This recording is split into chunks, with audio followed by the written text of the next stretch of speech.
Got your back against the wall, no you know you never had a chance. Should've known better, now you better make other players, there's no going back. Gotta let you know in advance, this is Game Squad. It's the TNT Avalanche.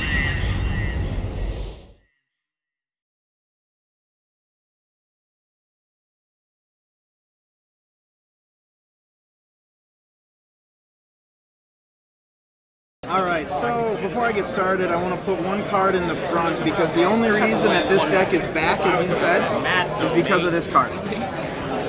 Okay, so Gladiator Beasts, if you don't know, if they survive a battle, colloquially it's known as tagging in and out. So as long as they have attacked or have been attacked, at the end of the battle phase they return to the deck and they special summon any other Gladiator Beast other than themselves. And this is an inherit or this is an effect? It's an effect. Okay, cool. And it's a cost to return to the deck.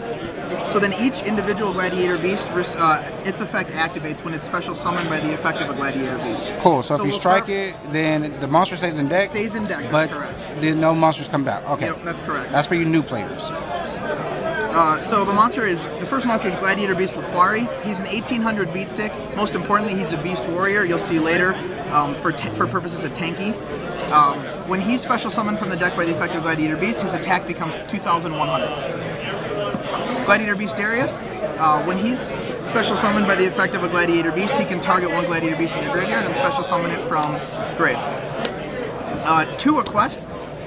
When a quest is special summoned by the effect of a Gladiator Beast, he targets a Gladiator Beast card in graveyard and adds it to your hand. You play 2 of them because if you lose one to banished or to grave, you then don't have another request. If you only play one, you don't have another request to get the request back, and you're permanently locked out of looping your Gladiator Beast card. So you have to play 2 so that if you lose one, you can still continue your plussing from your graveyard. You're like everyone's hero right now. I want you to know that. Keep going.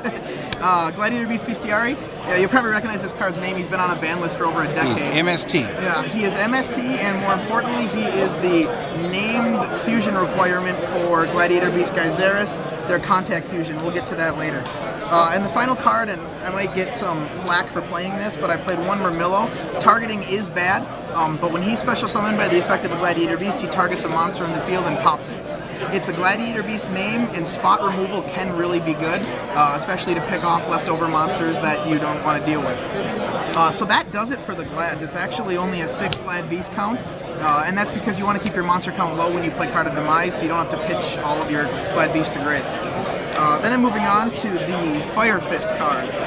You play 1 Gorilla. He's an MST, sends a Fire Formation Spell or Trap, pops a back row. Bear sends a Fire Formation Spell or Trap, destroys a monster. Wolfbark is a free rank 4. He targets a level 4 Beast Warrior Fire type in your grave, special summons it in defense mode. If you remember from earlier, Hackary meets those requirements. So Wolfbark's almost always live for a rank 4 play. I like the Fire Fist stuff because it's toolboxy with tanky. You need to break their scales, you go into Gorilla. You need to get rid of a problem monster, you go into Bear. That's why I play them. Alright, on to this Traps, the most important part of Gladiator Beasts. Of course, I played 3 Gladiator Beast War Chariot. Gladiator Beast War Chariot is the reason that, other than Demise, is the reason that this deck can do anything. If you have a face-up Gladiator Beast monster, it negates and destroys the activation of a monster effect. It's really good, and if you paid attention, it's Gladiator Beast card, which means you can retrieve it from your graveyard with Gladiator Beast Quest. That's the loop. You poke, negate monster effects, you tag out, get a quest, add the chariot back to your hand. You can pretty much permanently lock them out of monster effects. Free Solemn Strike. This is essentially Gladiator Beast War Chariot with a 1,500 cost. Monsters are valuable in the game of Yu-Gi-Oh, and when you have 6 cards that negate monster effects, it can win you games. So that's pretty self-explanatory. Double Quaking. If you remember, the Gladiator Beasts only can get their effects when they survive a battle, so they attack or are attacked. At the end of the battle phase, they return to the deck. So Quaking will set your opponent's cards face down defense mode, and then you can attack into them with your Gladiator Beasts. After the battle's over, you tag out. You take a little damage, but it gets your tagging going, and it's worth it. 2 Fiendish Chain, once again, monster negation is really good, and I play this over Breakthrough Skill in this deck because the Gladiator Beast monsters are all relatively weak, a spread from 800 to 1,800 for attack, so this is actually a really good card for protecting them from getting run over by big stuff. Double Wabaku. I'm just going to read this card because a lot of people might not know what it says. You take no battle damage from your opponent's monsters this turn. Your monsters cannot be destroyed by battle this turn. So if you remember Gladiator Beast effects, it's pretty self-explanatory. They attack one of your glads, you flip this, the battle happens, nothing dies, there's no damage, end of the battle phase, you tag out. And one warning, that's just a good card. Onto the spells. As I mentioned, 3 Card of Demise. Ideally, you end with a Gladiator Beast and 5 cards in the back row. That's a starting deck. That's a starting field for Glads, and Card of Demise allows you to do that more consistently. Pot of Duality. I actually don't like this card in Glad Beasts, but you have to play it to get to your Card of Demises more effectively. It's the only way you can compete in the current meta, I guess. Double Tenki. As I mentioned, the Beast Warriors are all searchable by Tenki. Double Lance. Your Gladiator Beasts are very few. I play a low Glad Beast count. This protects them. And additionally, you can adjust attack and defense with the Lance. You can adjust attack and defense with the Lance, which allows your Gladiator Beasts to win battles. And then after they win a battle, as you know, they can tag out. So it protects your valuable Gladiator Beast monsters and it allows them to win battles. 2 Cosmic Cyclone. Destroying back row is dangerous nowadays with the effects of the metal foes and other cards that have grave effects, so I just figured Cyclone was a better main deck card than MST. That's why I play it.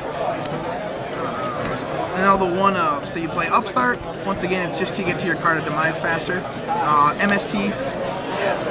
I didn't want to. I thought 3,000 life points was a lot for triple Cyclone, so I went 1 MST, 2 Cyclone. Raigeki, real good for clearing boards to give your Glads free boards to attack and take out of. Defissure, good anti-meta card. Doesn't really hurt Gladiator Beast because the only thing you're really looping out of your grave is Chariot, which Defissure only banishes monsters, not traps, so doesn't really hurt you. Book of Moon, doesn't see a lot of play, but it's good in Glads because you can set things. It's an answer to problem cards, and you can also set monsters and then attack into them with your Gladiator Beast, earning you a tag out later. And Instant Fusion. Rank 4 plays are always good, so. What's the main deck? That was lit. I have a tear in my eye. Extra deck. I'm going to start with the Glad Fusions. So, Gladiator Beasts have a mechanic called Contact Fusing, and you can return Gladiator Beasts you control to the deck to special summon their fusions. This is the main one. This card is probably the reason that Bestiari sat on the ban list or on the limited list for so long, for almost a decade. You need to return 2 Gladiator Beast monsters you control to the deck, one of which is Bestiari, to special summon it from the extra deck. When it's special summoned, you target up to 2 cards on the field and destroy them. It's really nice. You pop 2 back row. Just like all the other Glads, when he battles and survives the battle, during the end of the battle phase, you return him to the extra deck, special summon 2 Gladiator Beasts from the main deck other than Bestiari.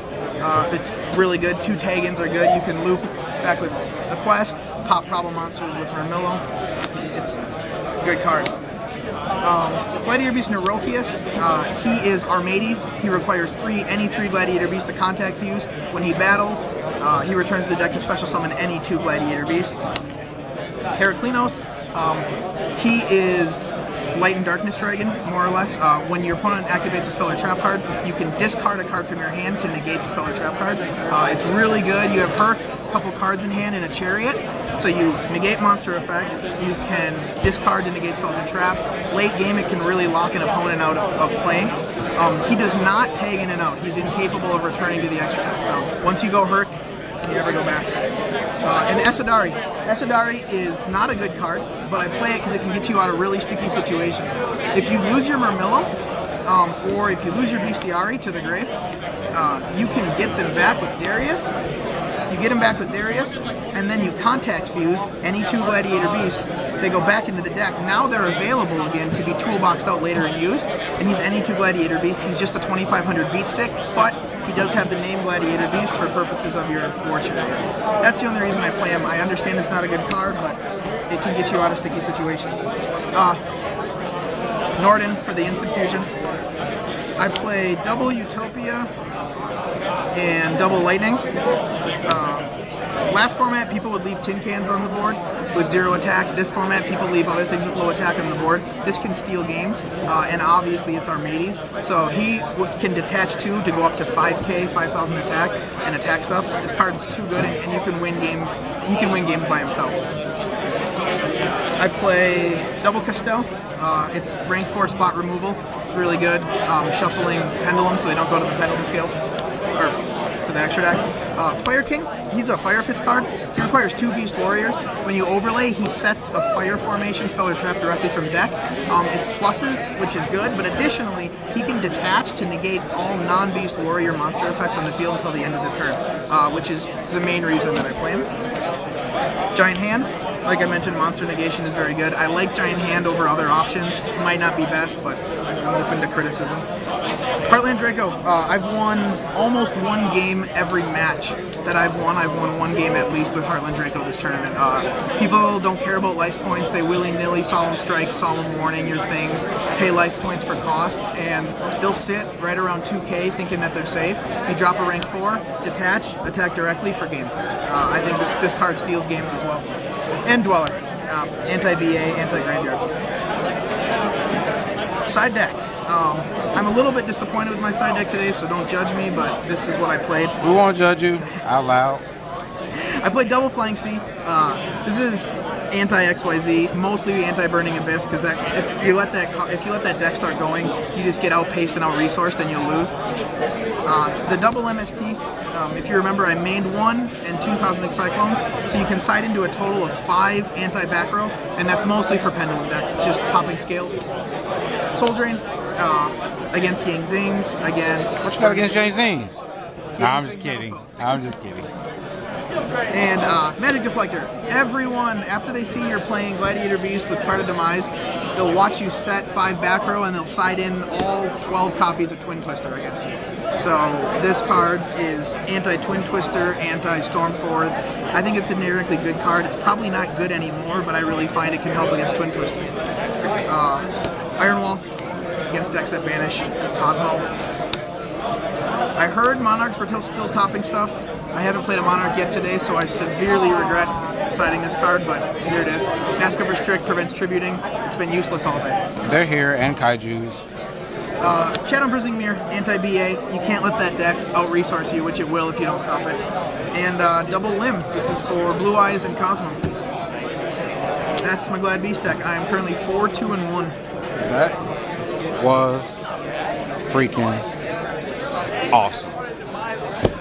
Please stay connected with me by adding me on all my social networks on Twitter, Instagram, and Facebook. Just copy the link into your search bar and add. Thank you.